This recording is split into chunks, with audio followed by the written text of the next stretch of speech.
Silent Retreat, short story by Michael Botur. Me and Mickey are under the moon in the freezing mountains above Delhi, awaiting permission to enter 10 days of silent retreat in a golden temple. The silent running away thing is just in time, honestly, because if I don't find shelter, I'm going to scream. Standing on tired legs in a queue of shivering backpackers, watching the vultures and the squirrels, I squeeze my fiance's hand. Mickey, the big lanky wild man with his dirty mullet, he ignores me as he chews, bouncing his big shoulders, fidgeting, wishing he had a bump of coke or a piece of ass. He's in a singlet. I'm the only one who researched the weather up here and brought merino and Gore-Tex clothes. I lean into him to share my warmth, stamping my feet, puffing into my palms. My head tucks into his armpit. He rubs my scalp, then he pushes me away. I need my man because I'm super vulnerable right now. I should be with my mumsy, but she's 2.5 continents away. I Skyped mumsy a week ago and she told me that she's been given a month to live. Yeah, 1 month. She reached through the webcam to stroke my fringe away from my eyes, and my face melted because she told me that flippin' lymphocytes making my precious mumsy's flippin' blood dissolve into runny clear pus, totally degrading my mother.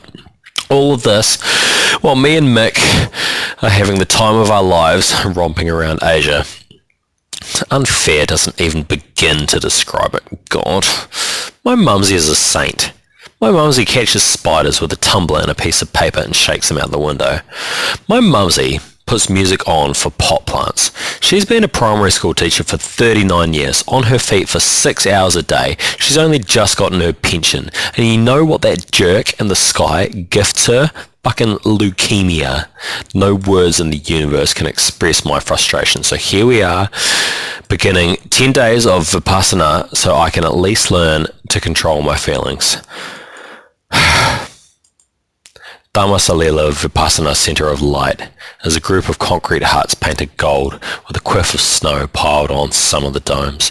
As a 10k trek north of Shivpuri, this cluster of huts on a cliff over the coldest, northernest gorges of the Ganges, Uttarakhand is this state held up on the cold shoulders of mountains north of Delhi.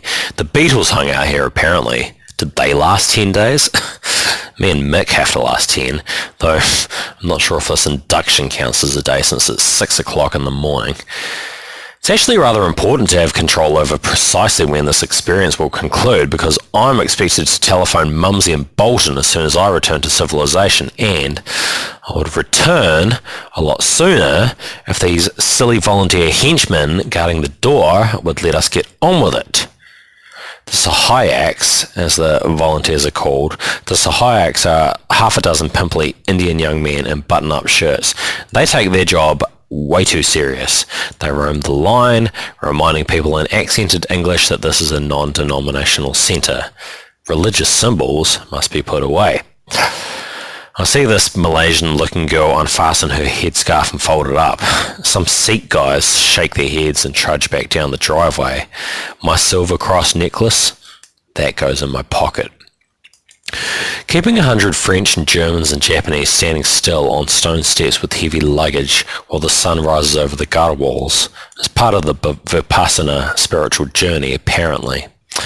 It's all emotional highs and lows until we get to ask a question on the second to last day, and then we get a profound answer. Maybe I'll ask if these Sahayak wankers get off torturing Westerners. Mickey is stamping his feet to some private rhythm, looking around for some action, his huge shaggy head towering over everyone. A whole OE, a whole trip around the world, it's been one big party to Mickey. Cape Town, Patagonia, Rotorua. We've worked in orphanages, ranches, wolf farms and offices, hopping from visa to visa. Mickey has guzzled and snorted our wages, spent thousands on football bets, Champions League tickets, gifts for his female friends, in inverted commas, some of whom felt obliged to hit on him right in front of me. Ugh. I brought in most of the money. Sometimes we were students, sometimes we were apple pickers, a couple of times I was an au pair.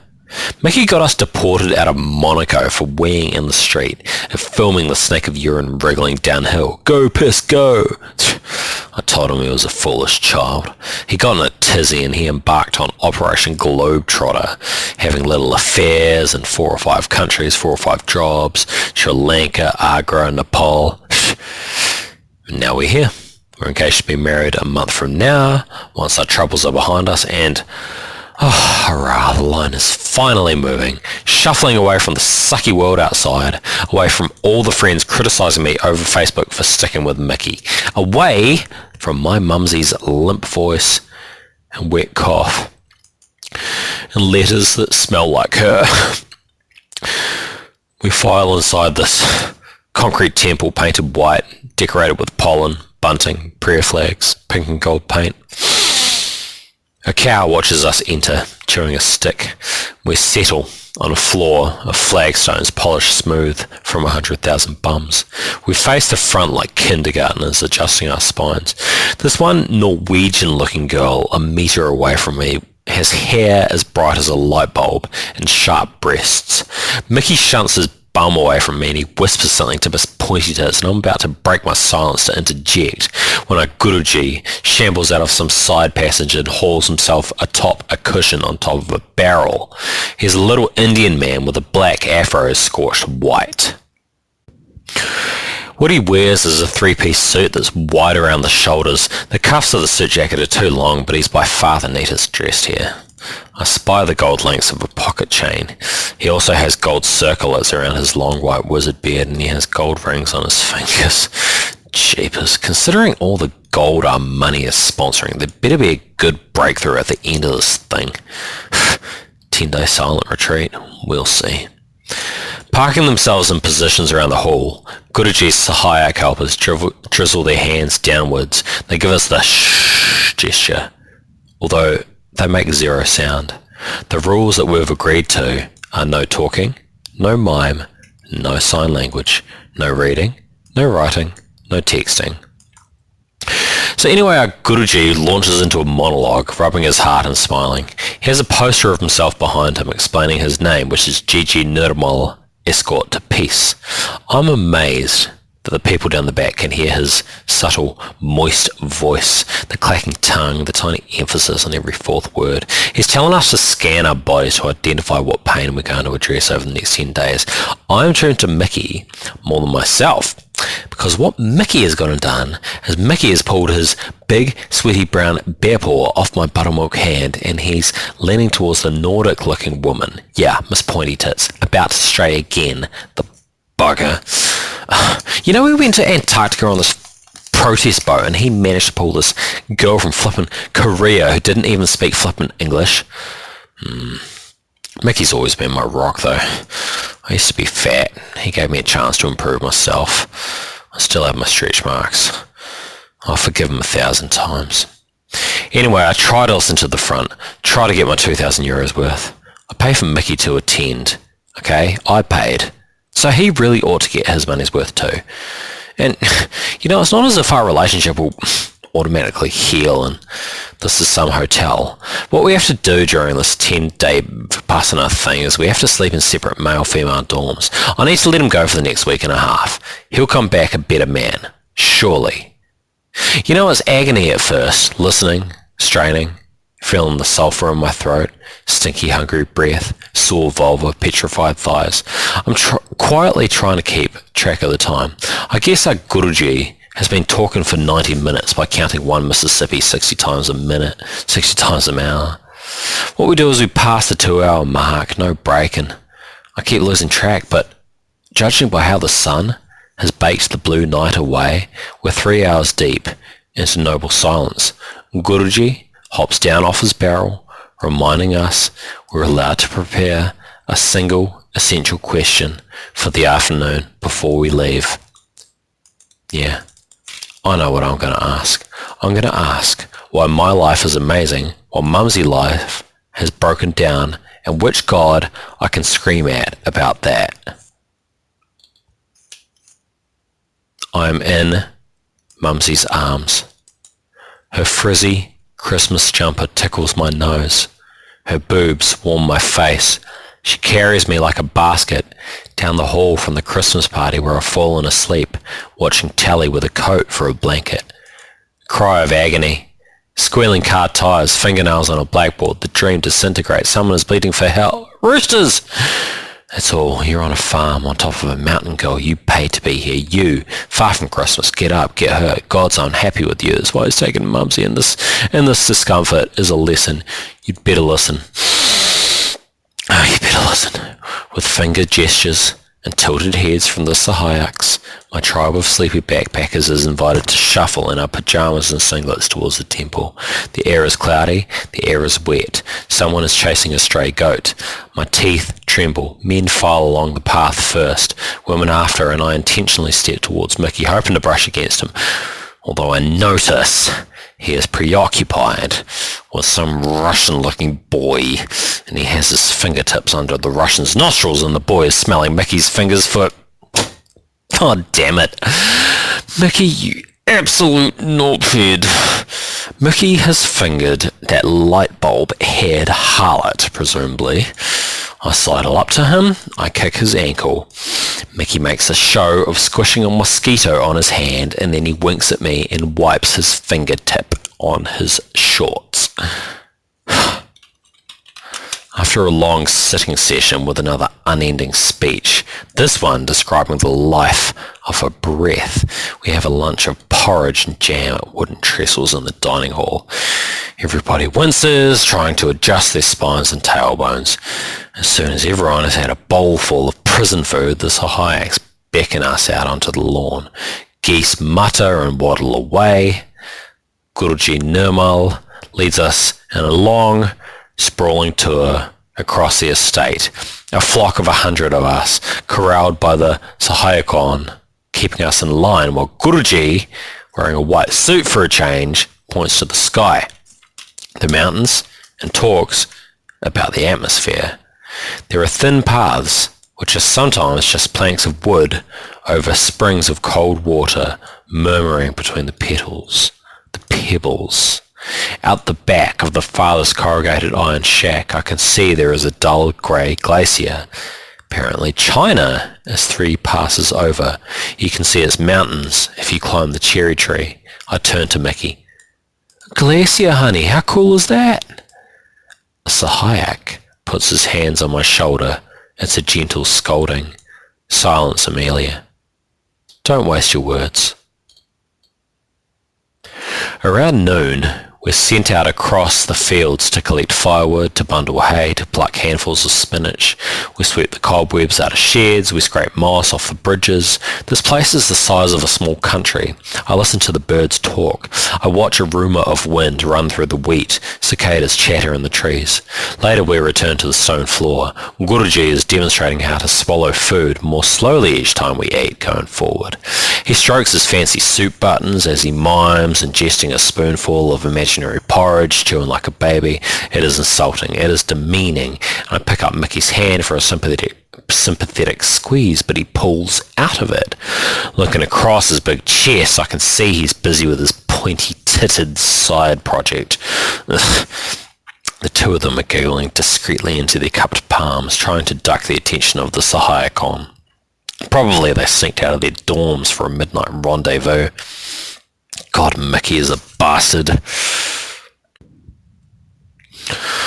Guruji Nirmal chews through a few more hundred of my 2,000 euros while I fantasize about coffee. I descend into a half-asleep trance. I'm feeling fundamental changes trickle through my veins, into my toes, my fingertips. Guruji talks about butterfly thoughts and how when a person is truly relaxed and receptive, thoughts will settle between our ears and we should simply stand back and admire these thoughts without pouncing on them.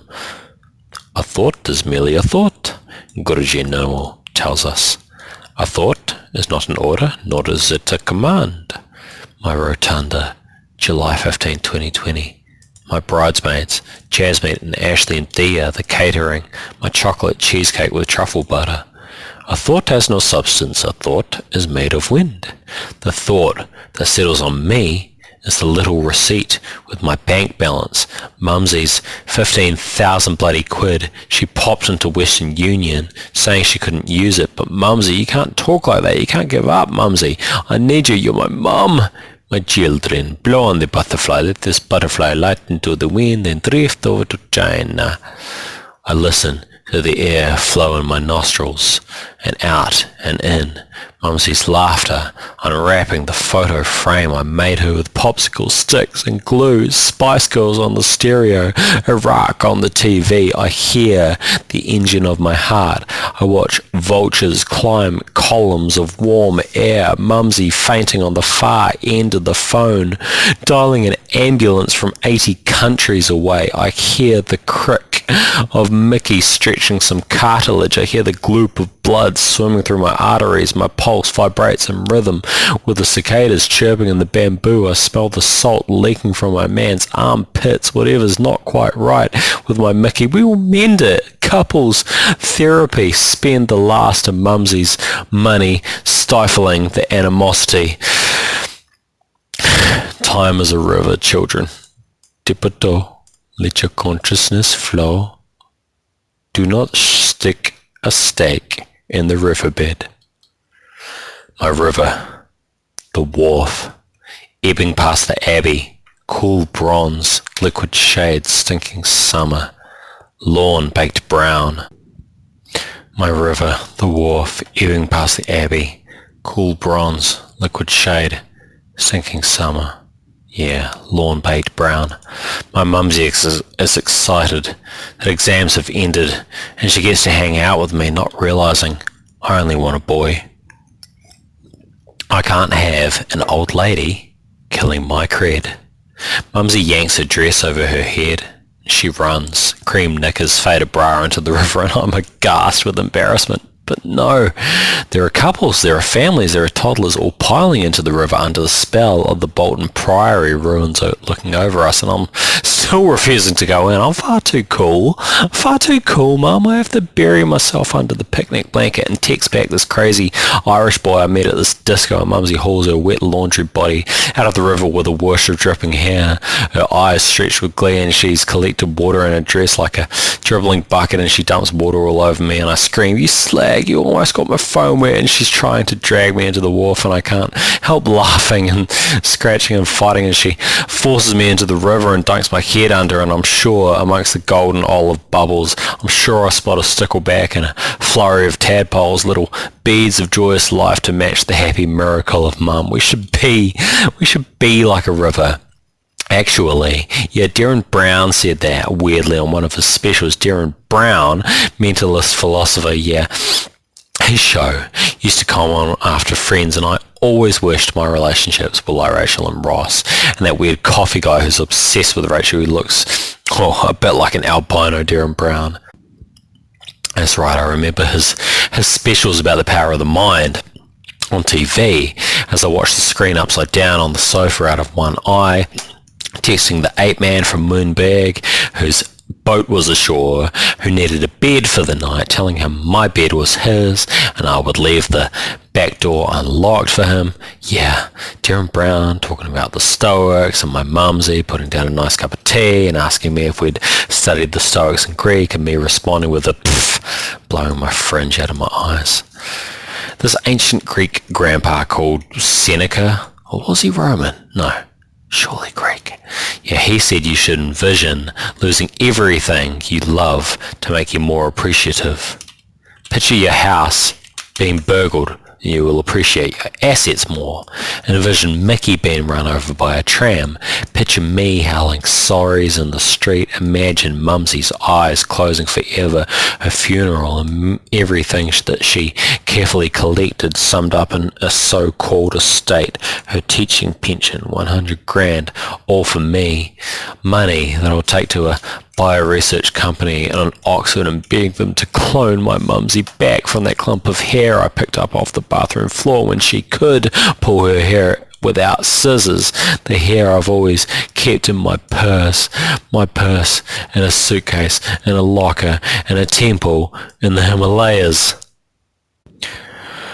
A butterfly thought settles, and then It is gone again. Mickey shagged our wedding planner in London. Mickey beat out that poet boy in Tangier, the sensitive kid who massaged my feet on the deck of our lodge overlooking the ocean. Thought here, thought away. I'm not judging the thoughts. I'm a conduit for the universe, as Ross said in that joke to Rachel, with the barista who looks a bit like Derren Brown leaning between them and... what was his name on Friends? The coffee creep. Shit! Thunderclap. Purple storm in the distance. Spears of heaven stabbing the mountains. Burning mosquito repellent. Citronella tang. Pollen in my nostrils.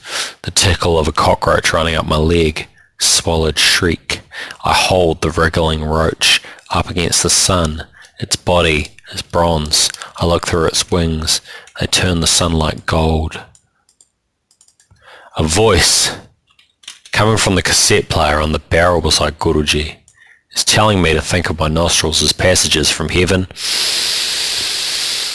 to earth.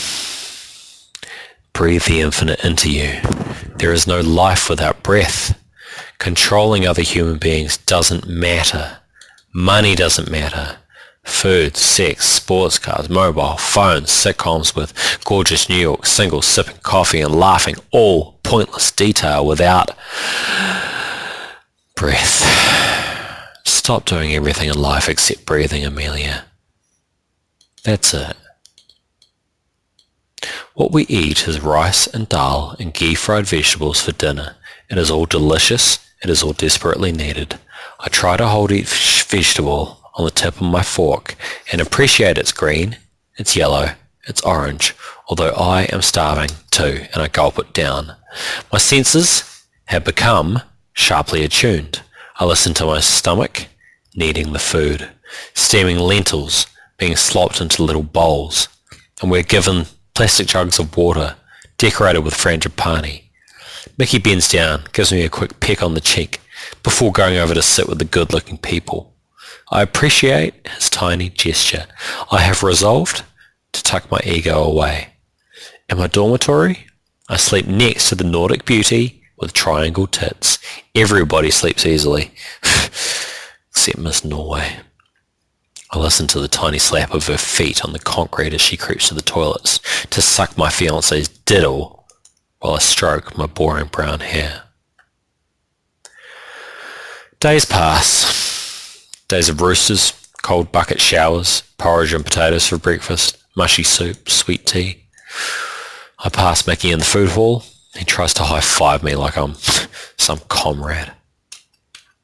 At the trestle table where I eat, Mickey is scratched into the soft wood of the breakfast bench with a spoon or his fingernail. You're on the rag, I don't blame you for angry Mick. XO, XO, kiss hug, kiss hug. And it's true. It is true. No need to take it as an insult. My period makes my guts churn like a washing machine. Occasionally my vulva itches and I need to scratch. I am destroying my good knickers, the peach ones. Let things flow, Amelia. Don't stick your steak in the stream. I want to vomit and smash, rage and cry. Understand the thoughts knocking on your brain are just that. They are thoughts. They are no premonitions. They are not instructions. They are just butterflies. Unfurl your fists, girl. Eat your breakfast. Meditate. Accept that today is a day of breathing and tomorrow too. Don't anticipate leaving, Amelia. Don't wish you were somewhere else. So during today's sermon, somebody mutters Black Hole of Calcutta, and there is giggling from the back and the Sahaya Khan get in a flap. I ignore it. I study the mosquito bites on my calves. They are annoying. They are itchy. I accept this without judgment.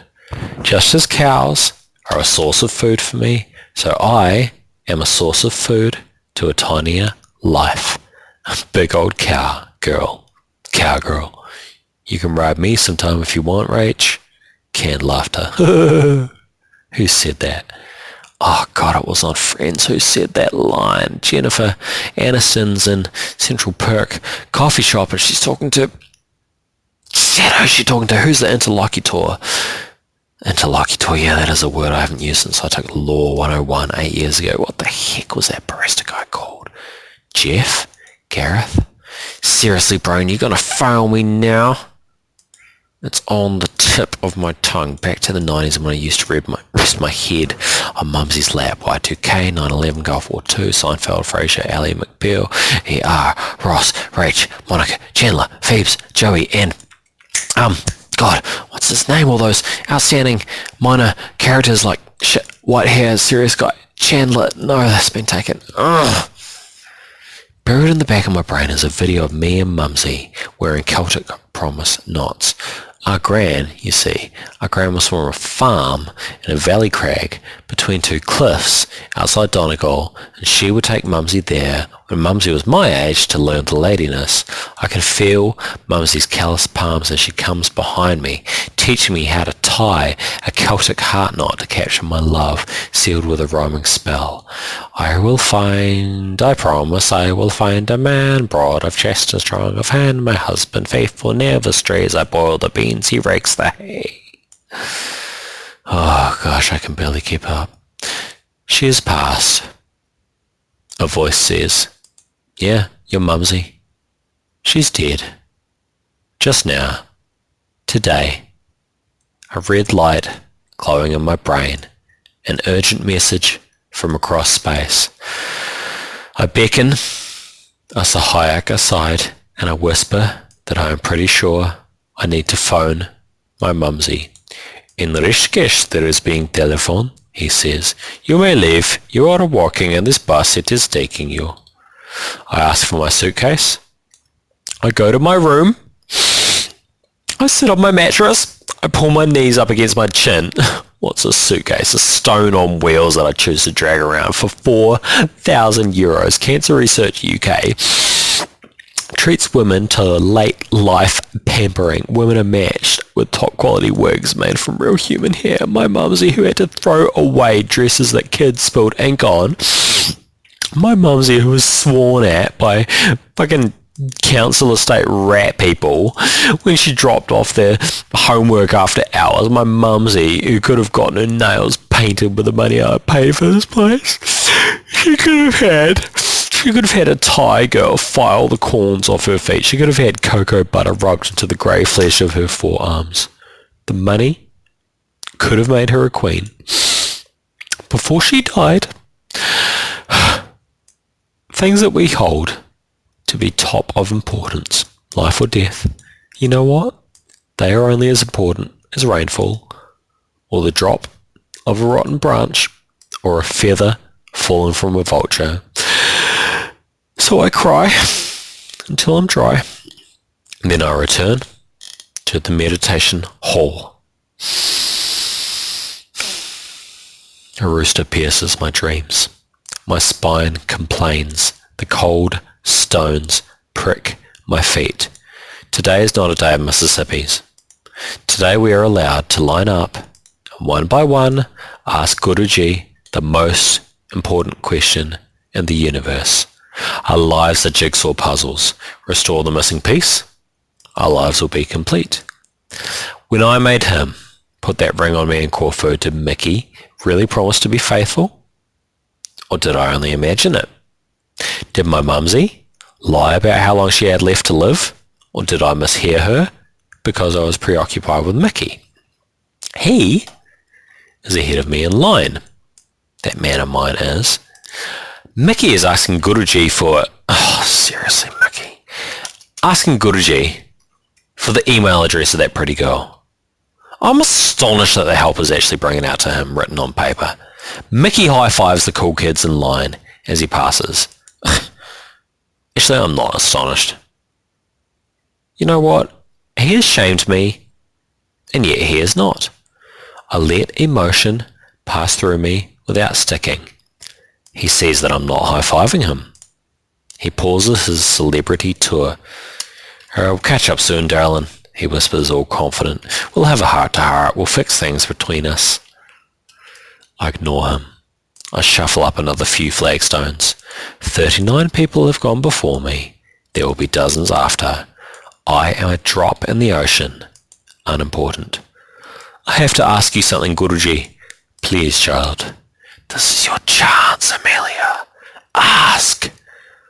What was the name of the barista in Friends? It's been seriously bugging me. Guruji nods to his helpers.